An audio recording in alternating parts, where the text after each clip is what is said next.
Welcome to the Joel Anderson Collection of United States paper money.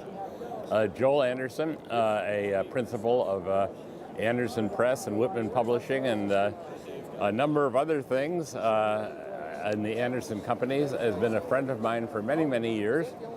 He is not a newcomer to numismatics. He and his brother Charles in the 1960s, when they were a little bit younger than they are now, went down to Washington, D.C. and bought silver dollars from the Treasury Department building. And so they're very numismatically aware. Some years ago, Joel decided to try to have the creme de la creme, the ultra collection of paper money. A little bit later, toward the end of this nice feature, I'll show a few favorite notes, a handful. One of them will be the first $1 million note that ever crossed the auction block.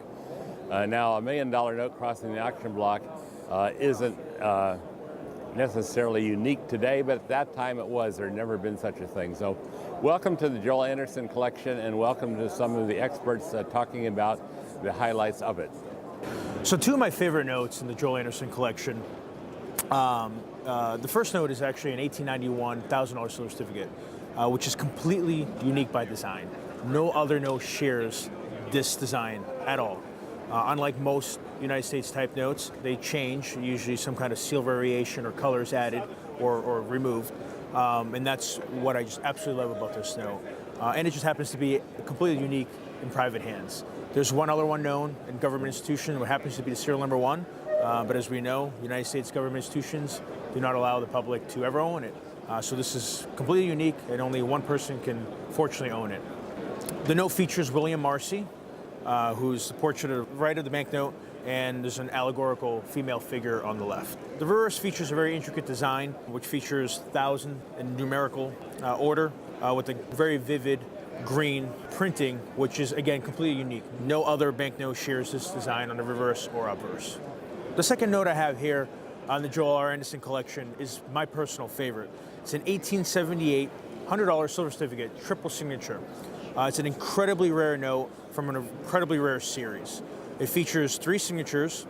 It will have your Treasury, Secretary, Treasury, and it will actually have an Assistant Treasurer of the United States being the 3rd signature.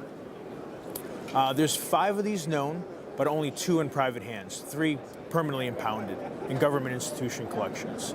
The note is graded very fine 25, stunning in eye appeal, and it's just a beauty. It does share design with the 1880 series, the 1891 series, but it is arguably one of the prettiest series of all United States currency ever issued. This note would most certainly be a top highlight in any United States large-size currency collection. This is a Friedberg 183C. It's an 1863 $500 legal tender note. The note's been graded by PCGS as Choice New 64 PPQ. And it's always been one of my favorite federal type notes for the appearance. It's a very impressive note. It's very over the top in terms of design and layout. It's very federal in appearance. And it's just something that's eye-catching. And it's been one of my favorite design types from the time I was a young kid, you know, flipping through my dad's old Friedberg catalogs. This note has always stood out to me. And this particular note is the Friedberg plate note. It's one of 4 known for the design type and one of perhaps 2 in private hands. And this is the finest example known. Obviously, in 1863, $500 was a great amount of money. You know, this note symbolizes that great wealth. And to me, this note is remarkable itself for the state of preservation. You know, for as much money as it was then, the fact that it survives today is a miracle. The fact that it survives in Choice New 64 PPQ is just nearly impossible that we're privileged enough to have something like this still in existence. The vignette is Albert Gallatin. He was a longtime statesman and was Secretary of the Treasury. The back design is a very ornately printed green back. It's got the obligation in the center of the note inside an ornate oval. It has large $500 counters inside ornate dies to the left and right. And just, you know, further gives that imposing feel of this very important note that, like we said before, was an awful lot of money in 1863.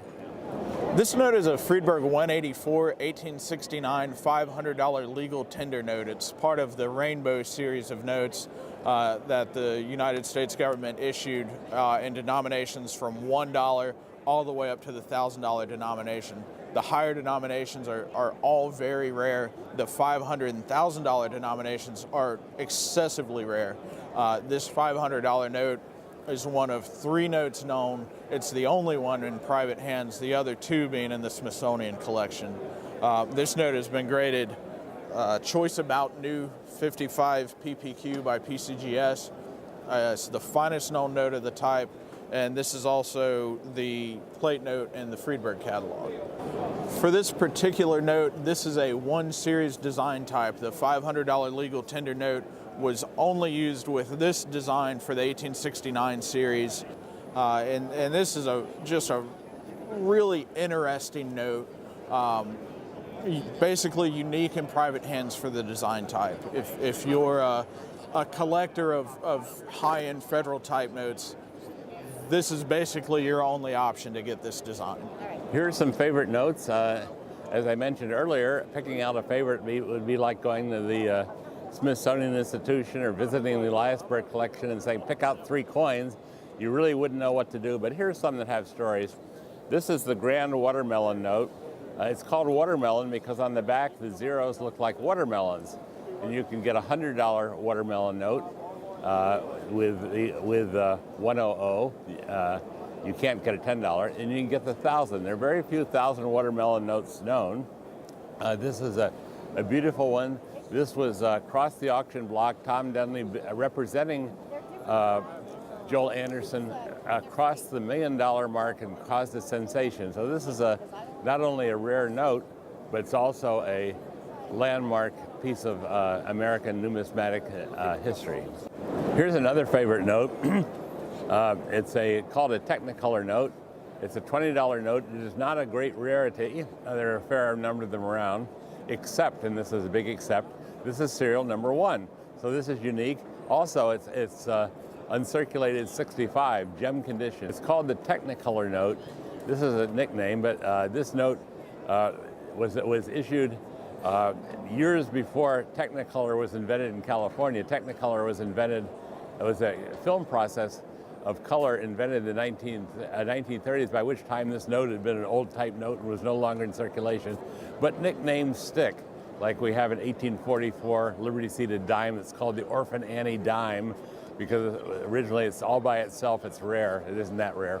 So this is the Technicolor note, and if you ask a paper money collector to name one of the top dozen most popular notes or most famous notes, this would be it. A few years ago, I and David Sundman put together a book for Whitman Publishing called The 100 Greatest American Notes, which you can find on the Whitman website. And we took a survey. It wasn't only our idea, but it was a survey of collectors, dealers, and students. And if I remember correctly, this is some years ago, the Grand Watermelon note which I just mentioned, was number 1. But this is high on the list too, and it's a very inspirational book. And I get no royalties, by the way. I'm a member of Whitman staff. But if you want to read about any of these notes, like Technicolor, we went into detail telling the stories of them. The Joel Anderson collection, Part 1, will be sold at the Whitman Coin and Collectibles Expo in Baltimore. In March, I will be there, and the whole staff will be there, and you're welcome to come and look at the notes. You can look at the notes like you could look at Rembrandt's in the Metropolitan Museum of Art, or you can bid on the notes. You're allowed to do that, and it would be nice to see you there, and thank you for watching this.